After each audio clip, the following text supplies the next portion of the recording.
La sortie d'un coffret Blu-ray regroupant certains des meilleurs films avec Jean-Paul Belmondo nous a donné envie de poser dans Bleu Up cette question simple, c'est qui, ou plutôt c'est quoi, déjà, Jean-Paul Belmondo? Voici notre réponse, subjective, Andy Petite Madeleine. Jean-Paul Belmondo, ce sont tout d'abord, après des débuts au théâtre, de premières apparitions au cinéma chez Marc Allégret fin 50, puis un second rôle chez Marcel Carnet, et un premier rôle chez Claude Chabrol, mais c'est la rencontre avec Jean-Luc Godard qui va tout changer. Un premier court-métrage en 59, où Jean-Paul Belmondo est curieusement doublé en post-production par Godard lui-même. Ça crève les yeux. Oh non. Je te dis de ne pas dire non. Et puis l'année suivante, à bout de souffle évidemment, avec une célèbre apostrophe au spectateur. Si vous n'aimez pas la mer. Puis une course effrénée à travers champs. Et une course plus heurtée rue Campagne Première. Puis la rencontre avec Gene Seberg à l'hôtel de Suède dans le quartier latin. Puis dans une salle de cinéma des Grands Boulevards. Vous faites erreur, chérie. Sans oublier bien sûr la plus célèbre descente des Champs-Élysées pour l'éternité. New York Herald Tribune! New York Herald Tribune! Est-ce que tu m'accompagnes, Harold? Oui, cet idiot, je t'aime. Je voulais te revoir pour savoir si te revoir me ferait plaisir. Vous venez d'où? Monte-Carlo? Non, de Marseille. Je suis resté samedi et dimanche à Monte-Carlo, fallait que je voie un type. Lundi, j'ai essayé de t'appeler de Marseille. Lundi et dimanche, je n'étais pas à Paris. New York Herald Tribune! Je t'en prends un. C'est gentil. Jean-Paul Belmondo, ce sont ensuite, tout début 60, de nombreuses rencontres au sommet, avec Lino Ventura dans le Classe Tourisque de Claude Sautet, avec Jeanne Moreau dans le Moderato Cantabile de Peter Brook adapté de Duras, ou avec Sophia Loren dans la Ciociara de Vittorio De Sica, et puis, toujours début 60, dans Un nommé la Rocca de Jean Becker, des séances de déminage plutôt tendues sur la plage, et dans Léon Morin prêtre de Jean-Pierre Melville, des prêches là aussi plutôt tendues. Mes frères, est-ce le froid qui vous engourdit? J'espère que le beau soleil va vous ranimer un peu. Et enfin, à la même période, la rencontre décisive avec Philippe de Broca pour Cartouche, avec d'impayables combats à l'épée, et des non moins impayables dialogues avec Claudia Cardinal. Et la cuisine, tu sais la faire? Oui, et marcher sur les mains, et danser sur un fil, et jouer du violon, et dresser les chèvres, et hurler les draps. Tu me conseilles de te garder, quoi. Jean-Paul Belmondo, ce sont dans la foulée deux nouveaux films de Jean-Pierre Melville, l'un avec Charles Vanel, l'autre avec Serge Reggiani, où Belmondo adopte la panoplie chapeau, impair, cher à Jean-Pierre Melville, et puis en 1962, la rencontre avec Henri Verneuil pour Un singe en hiver, où Belmondo boit un peu, où Belmondo boit beaucoup, où Belmondo boit passionnément, et cette fois en très bonne compagnie, Allez, le galop, le divin chauve! avec, en point d'orgue, un impayable flamenco improvisé.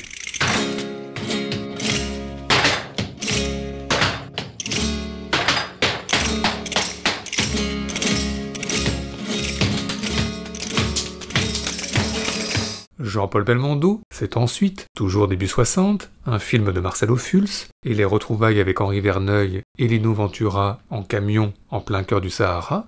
Et puis en 1964 viennent de nouvelles retrouvailles, cette fois avec Philippe de Broca, pour un film culte conçu sous l'égide de Tintin, avec un Belmondo toujours en mouvement, qui se déplace à moto, en voiture, rose, en avion, à bicyclette, à pied, ou à la nage, avec également le début des bagarres, pour l'instant à son désavantage, et le début des cascades, bref, la naissance du personnage de Bébel, Toc Toc Badaboum.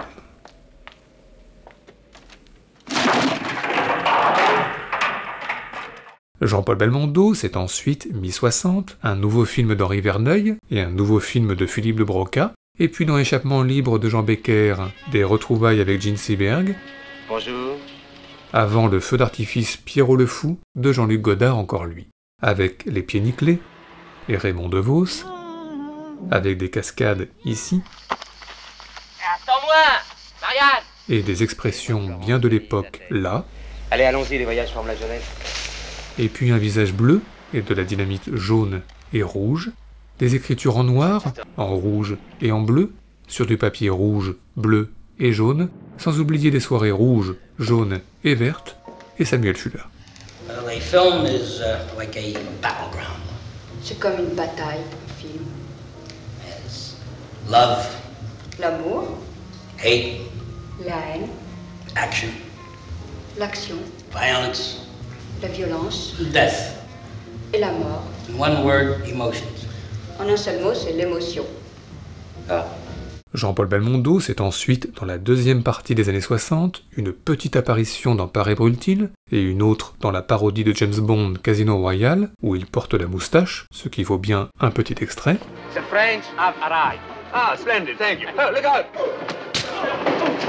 Une moustache qu'il garde face à Geneviève Bujold dans Le voleur de Louis Malle, puis une moustache qu'il rase face à Catherine Deneuve dans La sirène du Mississippi de Truffaut. Tu es si belle. Quand je te regarde, c'est une souffrance. Et puis à la même période, décidément faste, un duo avec Bourvil dans Le cerveau de Gérard Houry, suivi d'un face-à-face plutôt tendu avec Alain Delon dans Le Borsalino de Jacques Deray, et enfin la rencontre avec Claude Lelouch pour Un homme qui me plaît, où il campe un étonnant compositeur de musique de film en pleine séance d'enregistrement.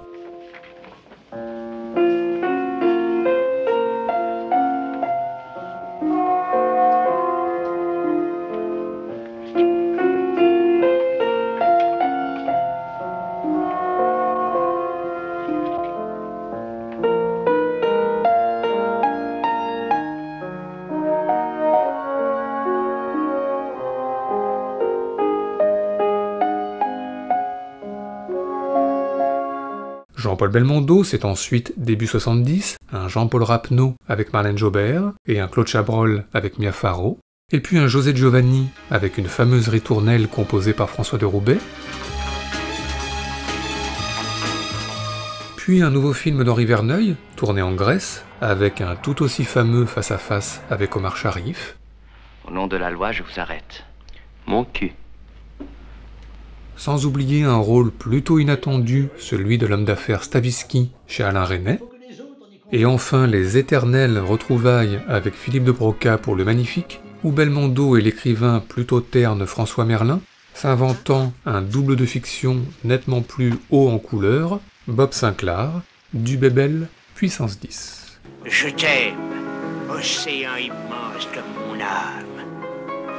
Ta plainte teintée d'écume, meule, un amer mélange. C'est très beau. De qui est-ce? De moi. Jean-Paul Belmondo, c'est ensuite mi-70 un Philippe de Broca encore, mais aussi un Philippe Labro, et puis un nouveau Henri Verneuil, Peur sur la ville, où Belmondo, aidé de Charles Denner, poursuit l'ignoble tueur Minos en voiture, à pied, en hélicoptère et en métro.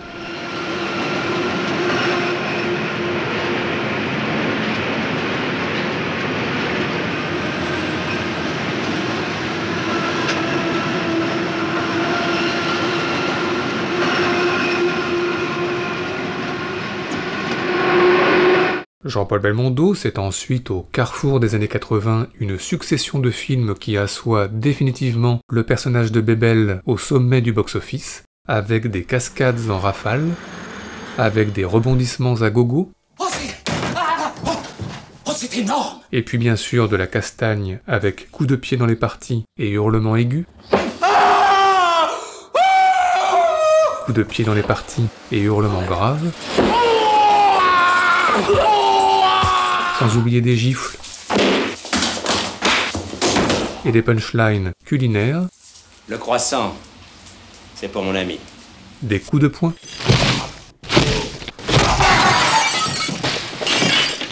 Et des punchlines culinaires.